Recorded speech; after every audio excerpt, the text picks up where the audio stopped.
Noong 2015, nananahimik si Mayor Rodrigo Roa Duterte sa Mindanao.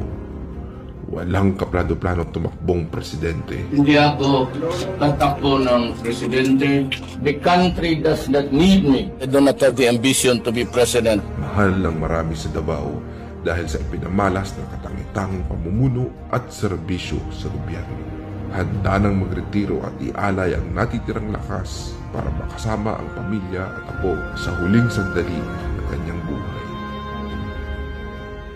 Subalit noong 2016, dala ng matinding pangangailangan ng bayan, tinawag siya ng madla para tumakbo. We need you. We need you to change our country. Please lang ako, tumakbo kayo. Sabay-sabay na tumakbo ang mga taga-suporta ni Davao City Mayor Rodrigo Duterte. Unti-unti lumakas ang panawagan hanggang sa di na ito napigilan.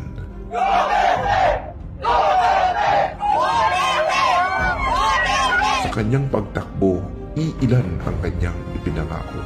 Lilinisin niya ang Pilipinas at susupilin niya ang droga. Binalaan niya ang mga Pilipino na kung siya ay mahalal, marami ang mananagot. Kriminal, sindikato, dorugista at kurakot. I will be forced to kill you. And you will be forced to kill me and you. Because I have to protect the nation. Talagang yayariin ko kayo sa paghirap ninyo sa Pilipino. Marami ang natuwa, nagbunyi at sumang-ayon. Si Duterte ang kailangan ng bayan at nang siya'y naging Pangulo, tinupad niya ang lahat ng kanyang sinabi. Inialay niya ang lahat ng oras, galing at talino para sa Pilipino.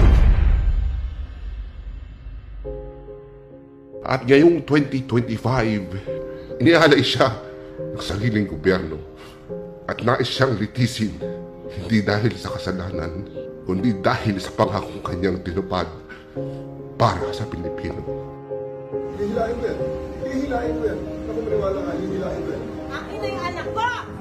Akin na yung anak ko! Rodrigo Roa Duterte. Si Pangulong Duterte ay hindi isang ordinaryong Pilipino o politiko. Siya ay dating presidenteng inihalal, mahal at suportado ng maraming Pilipino. Siya ang buhay na sakisag ng sambayanang Pilipino. Kung ang uusig sa kanya ay isang banyaga na walang alam sa sistema, pamumuhay, kultura at tunay na kalagayan ng